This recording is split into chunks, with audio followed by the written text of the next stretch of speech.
सर्दियों के मौसम में एक बूढ़ी औरत अपने घर के कोने में ठंड से तड़प रही थी। जवानी में उसके पति का देहांत हो गया था। घर में एक छोटा बेटा था। बेटे के उज्जवल भविष्य के लिए उस माँ ने घर घर जाकर काम किया। काम करते करते बहुत थक जाती थी, लेकिन फिर भी आराम नहीं करती थी। हमेशा एक बात याद करके फिर काम में लग जाती थी कि जिस दिन बेटा लायक होगा तभी आराम करेगी। देखते देखते समय बीत गया। माँ बूढ़ी हो गई और बेटे को एक अच्छी नौकरी मिल गई।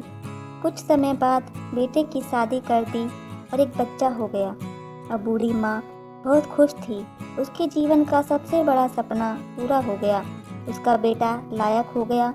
अब उसका बेटा उसकी हर ख्वाहिश पूरी करेगा। लेकिन ये क्या, बेटे और बहू के पास माँ से बात करने तक का वक्त नहीं होता था। बस इतना फर्क पड़ा था माँ के जीवन में कि पहले वो बाहर के लोगों के झूठे बर्तन धोती थी, अब अपने बेटे और बहू के। पहले वो बाहर के लोगों के कपड़े धोती थी, अब अपनी बहू और बेटे के। फिर भी खुश थी क्योंकि औलाद तो उसकी थी। सर्दियों का मौसम आ गया था। एक टूटी चारपाई पर घर के बिल्कुल बाहर वाले कमरे में एक फटे कंबल में सिमटकर माँ लेटी थी और सोच रही थी कि आज बेटा आएगा तो उससे कहूँगी कि तेरी माँ को बहुत ठंड लगती है, एक नया कंबल लाकर दे दे। शाम को बेटा घर आया तो माँ ने बोला, बेटा ठंड बहुत है, मुझे बहुत ठंड लगती है। और बात ठंड की नहीं है, मैं बूढ़ी हो गई हूँ, इसलिए शरीर में जान नहीं है। इस फटे कंबल में ठंड रुकती नहीं है। बेटा कल एक कंबल लाकर दे दे। बेटा गुस्से से बोला, इस महीने घर के राशन में और बच्चे के एडमिशन में बहुत खर्चा हो गया है। पोते को स्कूल में एडमिशन कराना है, कुछ पैसे हैं, लेकिन उससे बच्चे का स्वेटर लाना है। तुम्हारी बहू के लिए एक शॉल लाना है। तुम तो घर में ही रहती हो, सहन कर सकती हो। हमें बाहर काम करने के लिए जाना होता है। सिर्फ 2 महीने की सर्दी निकाल लो, अगली सर्दी में देखेंगे। बेटे की बात सुनकर माँ चुपचाप उस कंबल में सिमटकर सो गई।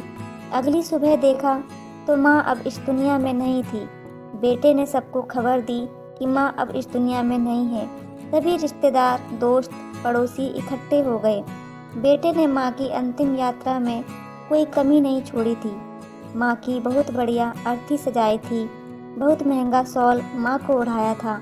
सारी दुनिया माँ का अंतिम संस्कार देखकर कह रही थी, हमें भी हर जन्म में भगवान ऐसा ही बेटा दे। मगर उन लोगों को क्या पता कि मरने के बाद भी एक माँ ठंड से तड़प रही थी, सिर्फ एक कंबल के लिए। मित्रों, अगर आपके माँ बाप आज आपके साथ हैं तो आप बहुत भाग्यशाली हैं। आज आप जो कुछ भी हो वो उन्हीं की मेहनत और आशीर्वाद से हो। जीते जी अपने माँ बाप की सेवा करना आपका पहला कर्तव्य है, क्योंकि उन्होंने आपके लिए अपना पूरा जीवन दे दिया है। अपने माता पिता की जीते जी इज्जत करें, प्रेम करें। दोस्तों, कहानी कैसी लगी कमेंट के माध्यम से ज़रूर बताइएगा, और अगर चैनल पर नए हैं तो चैनल को सब्सक्राइब कर लेना। आपका एक सब्सक्राइब मेरे लिए मोटिवेशन का काम करता है। तो मिलते हैं अगली ऐसी ही कहानी के साथ। धन्यवाद।